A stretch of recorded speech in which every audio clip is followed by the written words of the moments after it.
تھی لیکن شاید قسمت میں ہی نہیں تھا۔ اس کا سلوشن کیا ہے؟ ہم پڑھنا لکھنا چھوڑ دیں؟ نہیں، پڑھیں ضرور، جی لگا کر پڑھیں، لیکن ایگزام کے لیے نہیں، مارک شیٹ کے لیے نہیں، کامیاب ہونے کے لیے نہیں، قابل ہونے کے لیے۔ سکسیس کے پیچھے نہ بھاگیں، ایکسلنس کے پیچھے بھاگیں، تو سکسیس آپ کے پیچھے خود دوڑتی ہوئی چلی آئے گی۔ Let me explain.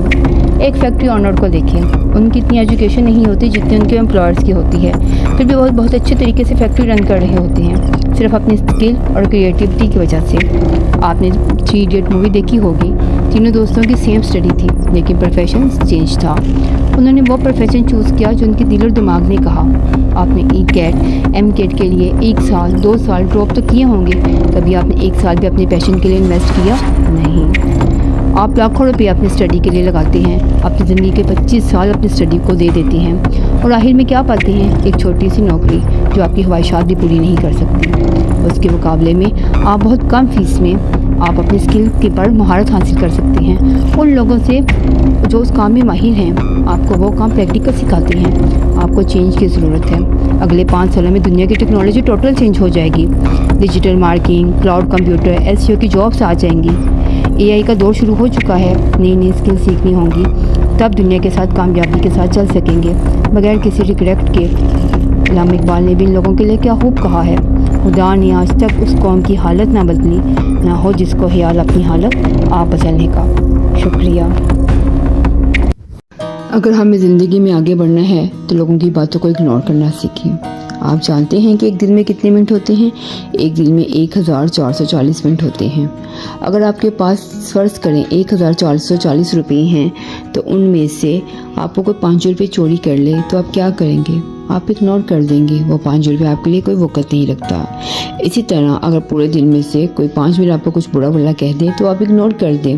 آپ اس 5 منٹ کی خاطر اپنے پورے دن کو ضائع نہیں کر سکتے، اپنے پورے دن کو سپوائل نہیں کر سکتے۔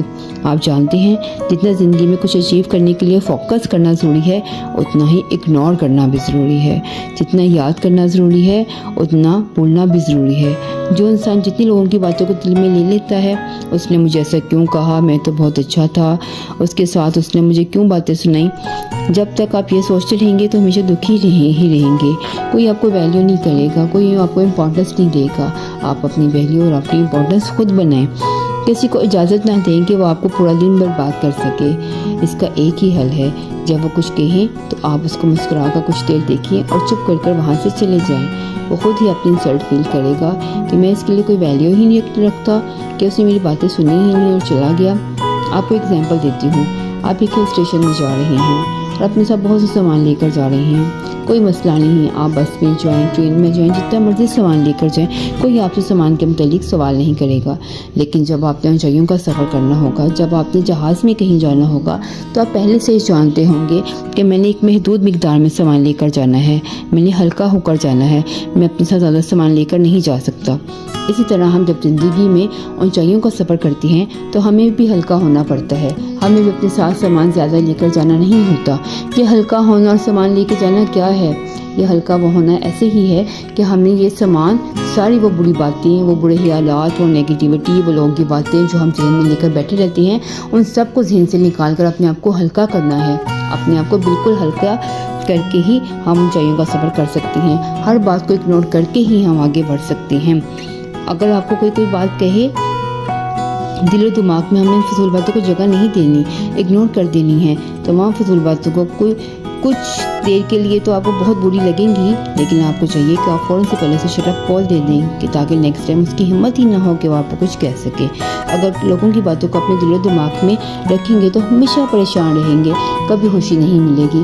خوشی اور دکھ تو آپ کے اپنے اندر ہیں، آپ جیسے چاہیں گے ویسا ہی پائیں گے، آپ جیسا گمان کریں گے ویسا ہی ہوگا۔ ایک فیملی ہل اسٹیشن میں جاتی ہے اور وہاں پہ چھٹیاں گزارنے گئی۔ بچہ اپنے ماں باپ کے ساتھ پہاڑ پر چڑھنے لگا۔ بچہ چڑھنے لگا تو گرا تو اس نے زور سے چیخ لگائی۔ دوسرے ہی لمحے اس کو پہاڑوں سے اپنی چیخ کی آواز سنائی تھی۔ وہ گھبرا گیا، اس نے پھر چیخ لگائی تو پھر اس کو پہاڑوں سے اپنی ہی آواز میں چیخ کی آواز سنائی تھی۔